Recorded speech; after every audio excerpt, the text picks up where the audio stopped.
আজ 29শে ডিসেম্বর 2025। আজকের এই দিনটি ত্রয়োদশ জাতীয় নির্বাচন 2026-এর সকল প্রার্থীদের মনোনয়নপত্র জমা দানের শেষ দিন ছিল। তো আজ বিকেল 5টা পর্যন্ত আমরা মনোনয়নপত্র জমা নিয়েছি। সেক্ষেত্রে ঢাকা 3 আসন, এখান থেকে মোট 12 জন প্রার্থী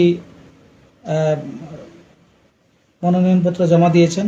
যদিও আমাদের এখান থেকে 18 জন প্রার্থী তারা ফর্ম গ্রহণ করেছিলেন।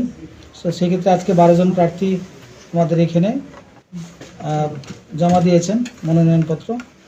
আমি সবার নামগুলো তাদের জানাচ্ছি।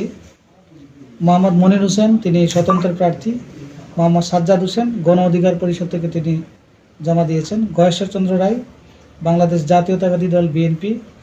রেজাউল কবির, স্বতন্ত্র। মোহাম্মদ জাফর, বাংলাদেশ কংগ্রেস পার্টি। মোহাম্মদ বাচ্চু ভুইয়া, গণসংহতি আন্দোলন। মোহাম্মদ মোজাদ্দেদ আলী, স্বতন্ত্র প্রার্থী। মোহাম্মদ নাজিম উদ্দিন, স্বতন্ত্র প্রার্থী। মোহাম্মদ শাহিনুর ইসলাম, বাংলাদেশ জামাতে ইসলামী। পারুল মোল্লা, স্বতন্ত্র প্রার্থী। মোহাম্মদ বেলাল হোসেন, স্বতন্ত্র প্রার্থী। মোহাম্মদ সুলতান আহমেদ খান, ইসলামী আন্দোলন বাংলাদেশ।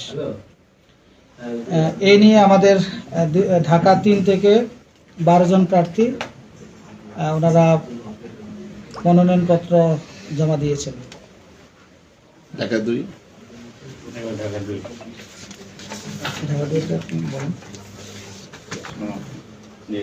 ওকে, ঢাকা 175। আমি মোহাম্মদ মনিরুল ইসলাম, উপজেলা নির্বাচন কর্মকর্তা, কেরানীগঞ্জ। আমাদের এখানে আজকে যেহেতু সর্বশেষ দিন ছিল মনোনয়নপত্র জমা দেওয়ার, আমাদের বিকাল 5টা পর্যন্ত আমাদের 3 জন দাখিল করেছেন মনোনয়নপত্র। তার মধ্যে একজন হচ্ছেন মোহাম্মদ জহিরুল ইসলাম, যিনি ইসলামী আন্দোলন বাংলাদেশ থেকে মনোনীত। আছেন মোহাম্মদ আমানুল্লাহ আমান, বাংলাদেশ জাতীয়তাবাদী দল বিএনপি থেকে মনোনীত। এবং মোহাম্মদ আব্দুল হক, বাংলাদেশ জামায়াতে ইসলামী থেকে মনোনীত। এই 3 জন ঢাকা 2-এ মনোনয়নপত্র দাখিল করেছেন। পরিচয় দিয়ে আবার একটু বলি। সারসংক্ষেপ 2টা মিলিয়ে।